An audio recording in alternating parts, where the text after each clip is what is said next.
Welcome, everyone. I am John Ryan, and this is the Friday edition, February 25th, 2022 of the NBA Triple-Double Show, powered by the Predictive Playbook and presented to you by SportsMemo TV. And I have my regular pal, friends, professional sports betting guru, Ronald Cabang in the house. Welcome to the show, Ronald. We're going to get you more than covered for the Friday night action in the NBA, which is the restart to the end of the regular season. And boy, is it going to be a sprint down the stretch with some of these teams, especially in the Eastern Conference, that is all jumbled up with a lot of teams that could actually be the number one seed or maybe not even make it. So we'll get right to it here, Ronald. We're going to take a look at the first game on our card, and this is the Philadelphia 76ers with that new guy, some guy named James Harden, I understand, is now playing for them. And I must have missed the blockbuster trade. I don't know how he really got there, but seriously, this is going to be interesting because the Sixers are one of those teams that could be the number one seed in the Eastern Conference. And they're going up against the Minnesota Timberwolves on the road at the Target Center at 8 o'clock tonight. The Sixers are 35-23 on the season. The Timberwolves are a losing record team in their own right. I'm sorry, the Timberwolves are not a losing record team. They are 32-28 on the season. They're 30-28 against the spread. The Sixers are one game under 500 against the spread. Away, they're 19-10. They have one of the best road records in the NBA. Where do you see the betting opportunity in this one, Ronald? Yeah, I mean, obviously everyone's going to be talking about the Harden debut.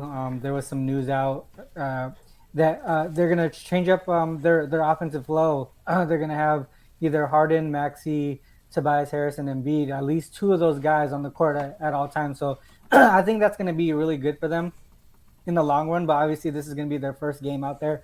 There could be some issues, to start the game off. But ultimately, I do like the Sixers in the spot, and also the over here. The Wolves are going to be on a second game of back-to-backs. They just beat the Grizz in a key conference game. So that could be a problem here where they let go a little bit, right? Because this is going to be a non-conference game here. And the Sixers, they're 3-1 against the spread as road favorites in non-conference games. So they do well in these spots. The over here is a good look just because of the Wolves. Anytime you have the Wolves playing, the over is always a good look. They're 13-4 to the over in the last 17 games. And they're also 3-6 against the spread and 6-3 to the over in second game of back-to-backs. So that kind of goes with the leans here on Philly and the over. I probably wouldn't take like a first half play here. It would be nice to see how the Sixers flow to start this game. This could be a spot where, if you're not too confident in it, you could wait till halftime and see how the game is going. Yeah, I agree with that. I was thinking in-game live betting here, Ronald, right from the start, that I will not do anything on this game before the start of it, but I do lean the Sixers. I think I'm wearing the Sixers hat today. But seriously, I think, with a line of -2, -2.5, there's no value in betting that before the game. There's going to be enough volatility that you have to think that this is not going to be a game that the Sixers are going to come out of the gate and just blow them off the court. Of course that can happen, and you wouldn't have a chance to get the in-game bet in.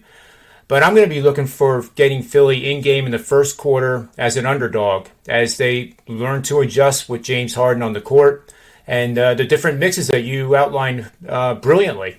So I think that's my play here, and we'll be tweeting it, so stay tuned for that.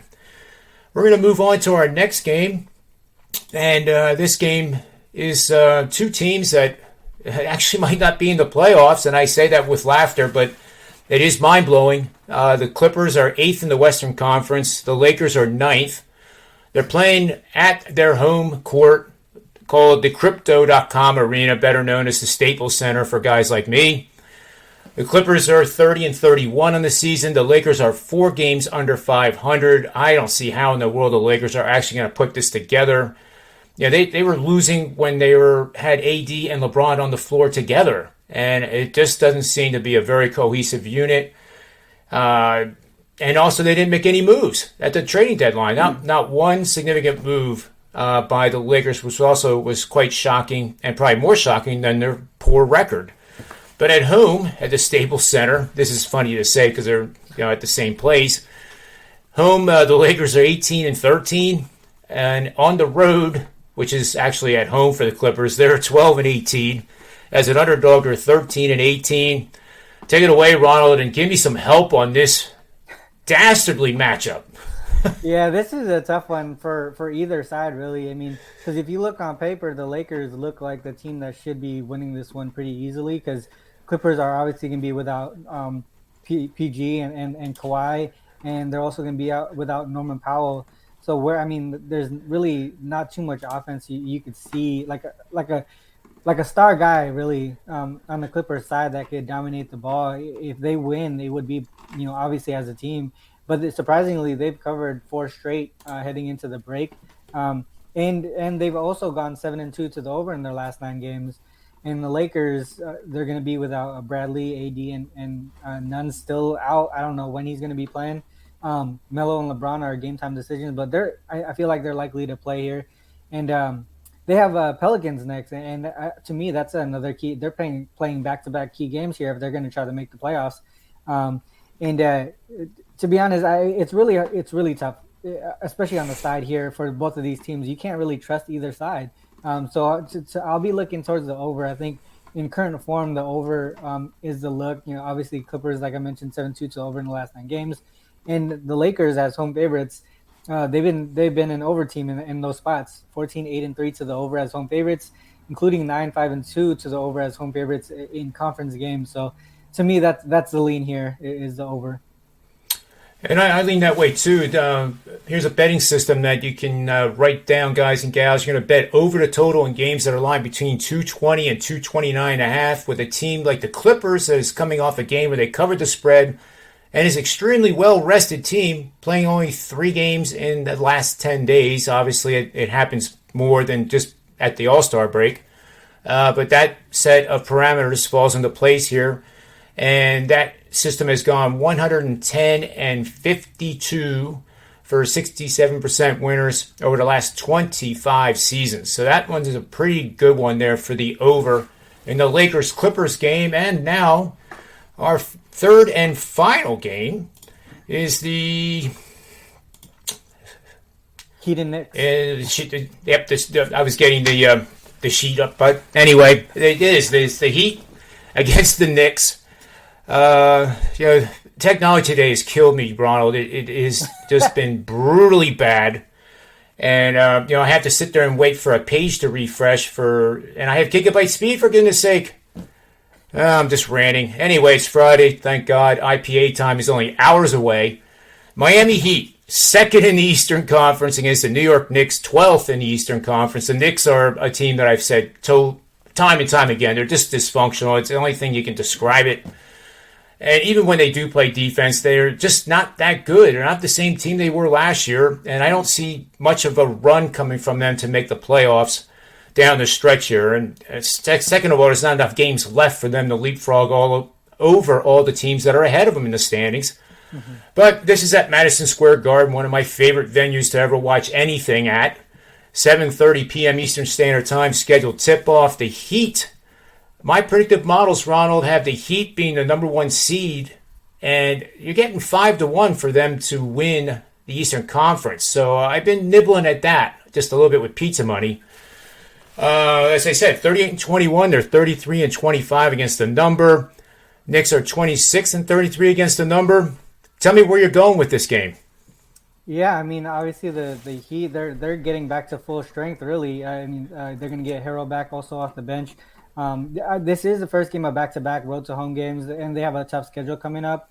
And they failed to cover it in 3 straight. So I think going into the break, I feel like they didn't like how they ended that first half. So I think they might come out of the break pretty strong here. And obviously the Knicks, they're free falling right now.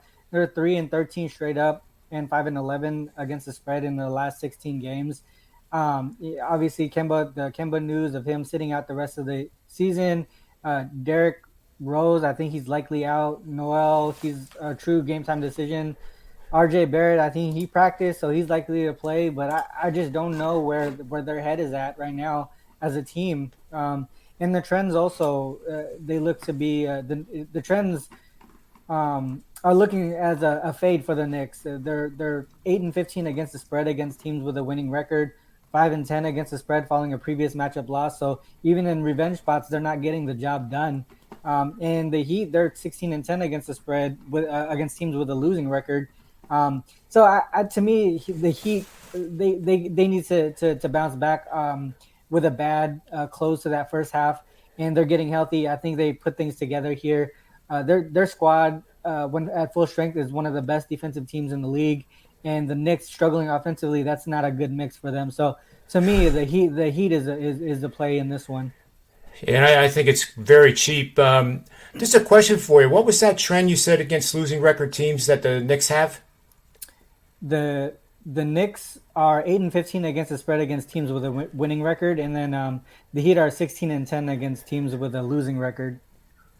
Yeah, and I have two subsets for you. I just wanted to make sure that I understood what you were saying. And New York is 2-10 against the number, playing a winning record team this season when they're at home. I only added the home part.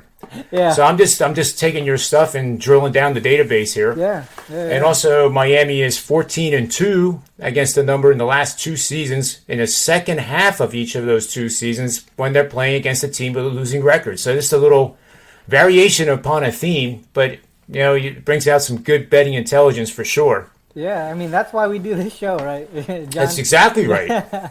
We learn from each other, and that's why our records are as good as they are over at SportsMemo.com, guys. And you're seeing the promo code there at the bottom.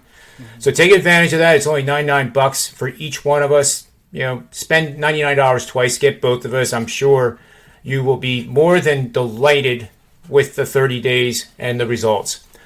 So we come to the part of the show where we do our show best bet. I'll turn it over to you to start and see what you have. Yeah, I mean these.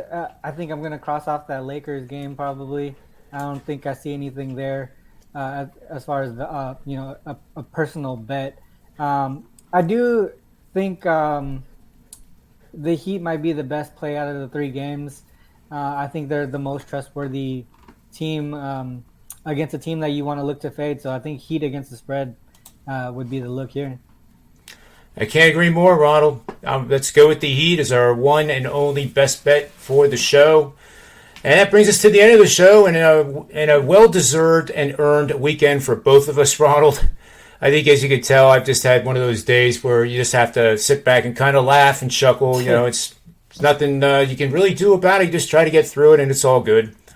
But thanks for being on the show, as always. Thanks to the guys and gals out there watching these. Take the moment to subscribe and ring the bell, and then you'll be notified of every single one of our exponentially growing shows. And I'm not kidding about that, and we're very grateful and appreciative that we are growing as fast as we are. We aim to give our best every single time, obviously.